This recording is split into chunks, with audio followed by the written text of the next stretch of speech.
Hello and welcome to this week's edition of the Snakebite. We have a ton to cover for you, from women's lacrosse to men's tennis. Everyone is picking up some dubs. Let's hit that intro.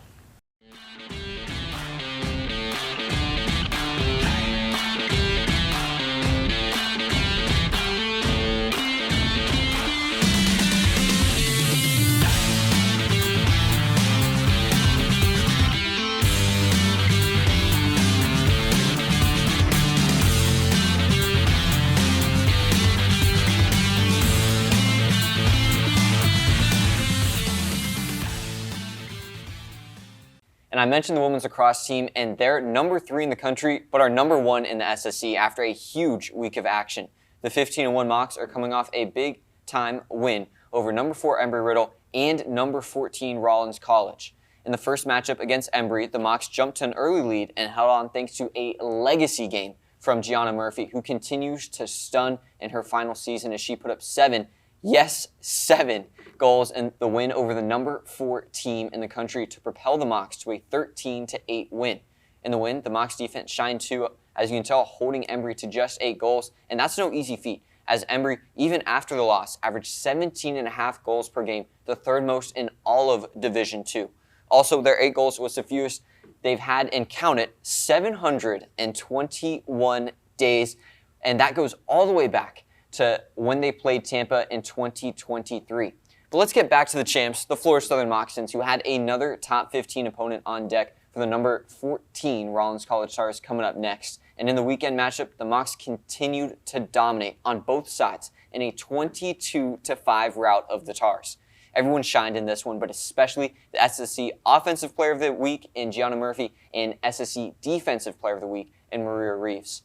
Murphy led the team in goals again with 4 this time to reach 100 career goals, and Reeves didn't let Murphy have all the spotlight as she found 20 draw controls, the school record en route to over 300 in her career.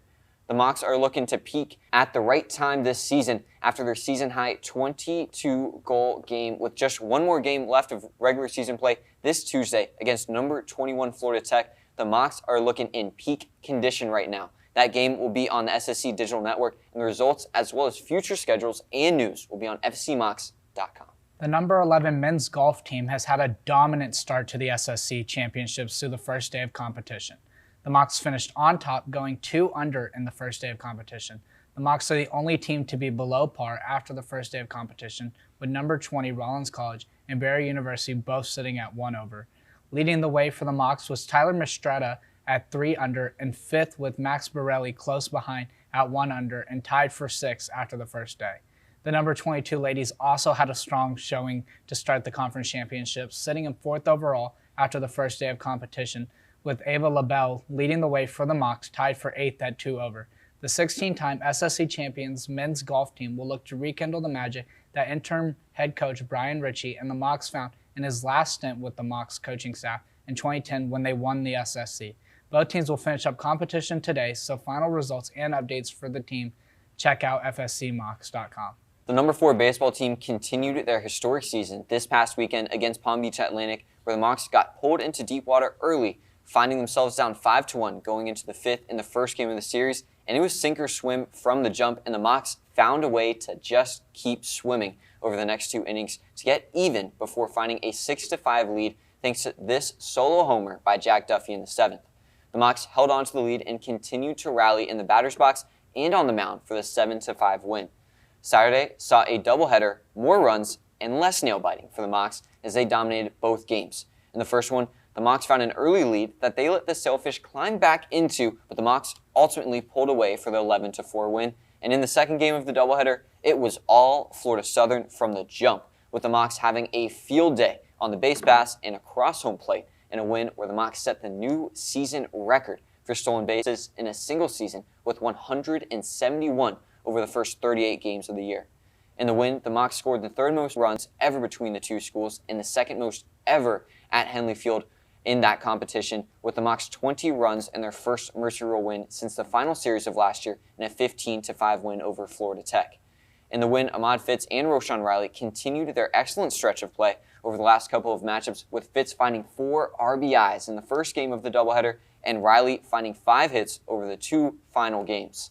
Jevin Relaford also continued to be one of, if not the best base runner in the nation, getting up to 45 stolen bases this season and 90 in his career, putting him 4 away from Nelson Rood's program best 49 in a season from 1982 and 11 off of Scott Bykowski's 101 in a career. The Mocs will be on the road for the rest of the month as they'll start by heading to Lynn Thursday. Make sure to check out fcmocs.com for results. The number 11 men's tennis team took on a gauntlet of ranked opponents this past week where the Mocs were tested early and often.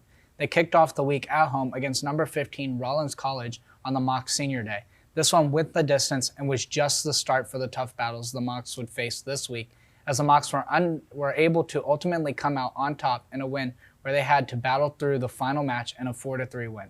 The Mocs snapped a 10-game losing streak against the Tars in their first win against them in almost exactly 9 years. The Mocs then had to hit the road for some tough matchups as they took on number 2 Valdosta State, who the Mocs were unable to handle in the 4-1 loss, before heading to Pensacola to then take on the number 1 team in the country in the University of West Florida, who the Mocs were swept by. The Mocs will look to bounce back as they head to PBA to take on the Sailfish in their final regular season match of the year. The women's tennis team had a huge weekend against some of the top teams in Division II. They kicked it off in Daytona Beach against the number 5 Embry-Riddle Eagles, where the ladies picked up their biggest upset since 2019 in their 4-3 win over the Eagles.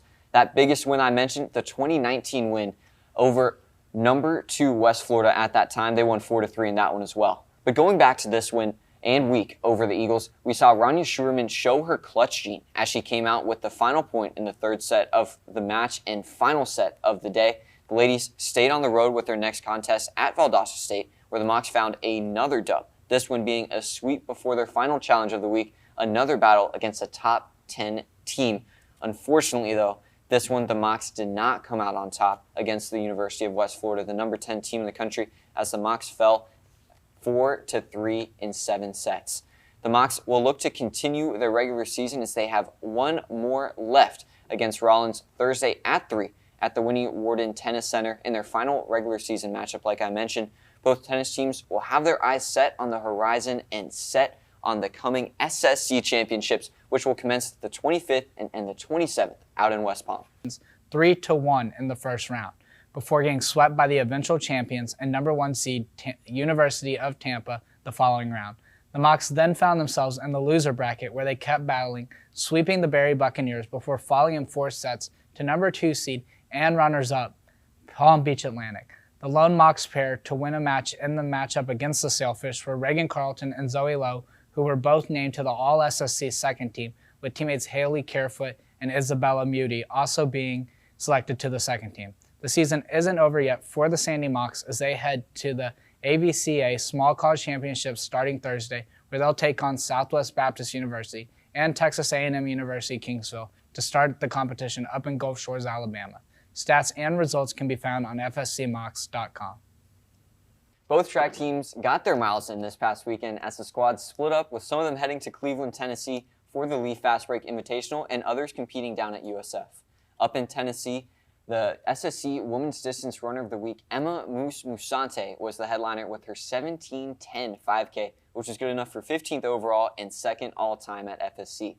The men also made the trip up, with Christian Giller being the top performer, as he set an outdoor personal record for the 5K with his 14:26 for 11th overall and the SSC leader in the event.